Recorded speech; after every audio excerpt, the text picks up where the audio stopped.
L'actualité à Nancy et ailleurs. Afin de sensibiliser et d'informer sur la sclérose en plaques, le LORCEP organise dans le cadre de la Journée mondiale de la CEP une manifestation grand public. Ce sera le 29 mai, place Charles III à Nancy. Pour nous en parler, nous accueillons en studio Morgane Momy-Brignon. Bonjour. Bonjour. Vous êtes coordinatrice pour le réseau LORCEP et nous avons aussi en studio Bérénice. Bonjour Bérénice. Bonjour. Qui est en stage avec nous. Cette journée, le 29 mai, l'année dernière, c'était à Neuve-Maisons. C'était une matinée sportive, si je me souviens bien. Oui, on avait organisé dans le cadre de cette journée, qui est plutôt un mois en fait de sensibilisation à la CEP, une course à pied avec course, marche qui avait bien marché. Les participants étaient contents et c'était une manière de montrer que malgré la maladie et avec la maladie, on peut continuer à pratiquer une activité physique. Et cette année, donc, c'est Nancy, à place Charles III, le 29 mai. Alors, pour expliquer, pour revenir sur cette maladie, la sclérose en plaques, pouvez-vous nous en dire quelques mots ? La sclérose en plaques, c'est une maladie du système nerveux central qui touche environ 120 000 personnes en France, avec 6 000 nouveaux cas par an. C'est une maladie de l'adulte jeune et c'est la première cause de handicap non traumatique de l'adulte jeune, avec un diagnostic autour de 30 ans à peu près. Ça va toucher principalement les femmes, 3 femmes pour un homme. La sclérose en plaques, c'est une maladie qui va avoir des retentissements sur la vie globale, de manière physique, psychologique aussi. On a des troubles cognitifs, il y a également beaucoup de fatigue, mais ça reste une maladie assez peu connue du grand public, et quand le grand public en parle, c'est souvent avec des représentations très noires d'une maladie très handicapante, très invalidante. Aujourd'hui, c'est plus toujours forcément le cas.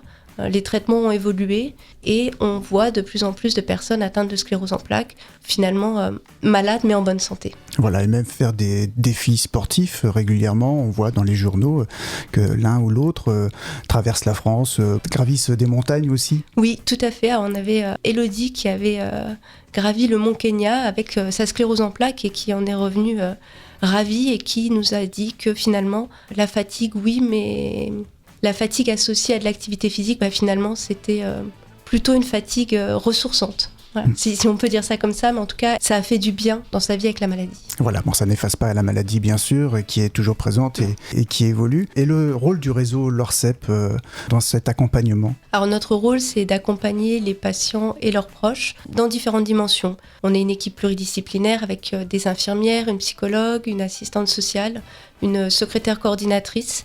Et donc notre rôle à nous, c'est à n'importe quel moment de la maladie, au moment du diagnostic, à certaines étapes de la vie, par exemple une grossesse, un déménagement, etc., de rencontrer les patients et les proches, de les accompagner s'ils le souhaitent, de leur proposer aussi de l'éducation thérapeutique. Donc les patients et les proches nous sont adressés par leur médecin, neurologue, généraliste, ou parfois par des connaissances. Le réseau est vraiment ouvert, c'est gratuit. Il y a juste à nous contacter et puis nous on prend le relais ensuite avec ces personnes. Voilà, une occasion de découvrir le réseau LORCEP. C'est cette journée mondiale de la CEP, le mois même, mais surtout cet événement qui nous attend le 29 mai à Nancy, place Charles III. Comment vous l'avez imaginé cette journée alors ? On l'a imaginé autour de la thématique de l'activité physique, principalement, mais aussi de communication grand public en termes de vulgarisation, si vous voulez. Donc il y aura des mini-conférences animées par des neurologues pour sensibiliser à la maladie, qu'est-ce que c'est que la maladie, quels en sont les principaux symptômes.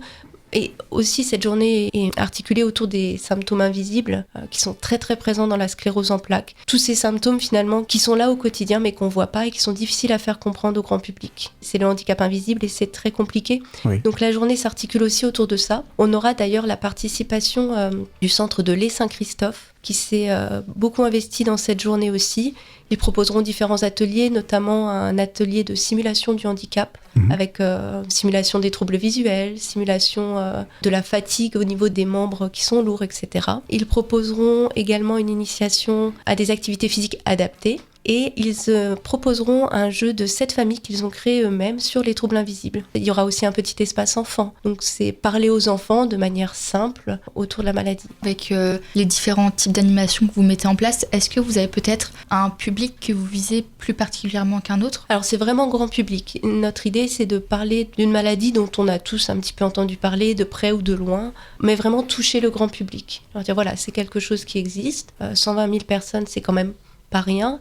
Et voilà quelles sont les conséquences de cette maladie. De porter un regard un peu plus conscient sur les troubles invisibles. Ce n'est pas parce que ça se voit pas que ce n'est pas handicapant. Le 29 mai, c'est de 10h à 17h. Vous nous l'avez dit, il y aura des conférences. Est-ce qu'il y aura nécessité de s'inscrire pour y participer? Ça se passera où, place Charles III? Alors, il n'y a pas nécessité de s'inscrire. Pour l'emplacement exact, il faut encore qu'on voit avec la ville, puisque c'est une manifestation qu'on organise, et je les en remercie, avec le service santé publique de la ville de Nancy. Donc, pour l'implantation exacte, je ne peux pas encore vous dire. Ce que je peux vous dire, en revanche, c'est qu'au niveau animation, on aura le plaisir d'accueillir la chorale universitaire de Nancy, qui viendra donner une représentation, ainsi que Gaspard Hoyos, qui est un flûtiste de l'orchestre de Nancy. Et en dehors de cet événement du 29 mai, est-ce que d'autres temps forts sont prévus? Alors oui, cette année, pour la seconde fois, nous organisons une journée Handisaut en parachute où 7 de nos patients vont pouvoir bénéficier d'un saut accompagné par des professionnels formés au handicap. Donc ce sera le 6 juin à Aslo. On peut suivre bien sûr votre actualité. Le site internet, c'est lorsep.fr. Les réseaux sociaux, bien sûr, ça aussi c'est un vecteur intéressant pour en savoir plus. Qu'est-ce qui fera que cette journée sera une réussite? Parce que c'est la première fois que vous la faites sous cette forme? Alors,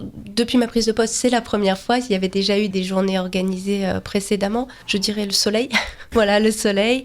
Et puis, je pense que la réussite se trouvera dans le fait de pouvoir toucher le plus de personnes possible. Et si on arrive déjà à communiquer autour des troubles invisibles, de l'importance d'une activité physique, quelle qu'elle soit, très modérée, et puis de dédramatiser aussi ce côté activité physique. L'activité physique, on en fait un petit peu tous les jours. Oui, c'est pas forcément gravir des montagnes. Pas du tout. Faire du jardinage. Ça peut faire du jardinage, passer l'aspirateur, monter les escaliers, voilà, c'est tout ça. Merci à Morgane Momy-Brignon, coordinatrice pour le réseau LORCEP. Notez bien cette date, le mercredi 29 mai, dans le cadre de la journée mondiale de la CEP. Cet événement, place Charles III Nancy, c'est de 10h à 17h. Au programme des conférences, découverte d'activités physiques et sportives, des animations, un concert et même un espace enfant. Pour en savoir plus, rendez-vous sur le site lorcep.fr ou sur la page Facebook du réseau LORCEP. L'actualité à Nancy et ailleurs. C'est sur Fudget. Pour y participer, contactez-nous au 03 83 35 22 62.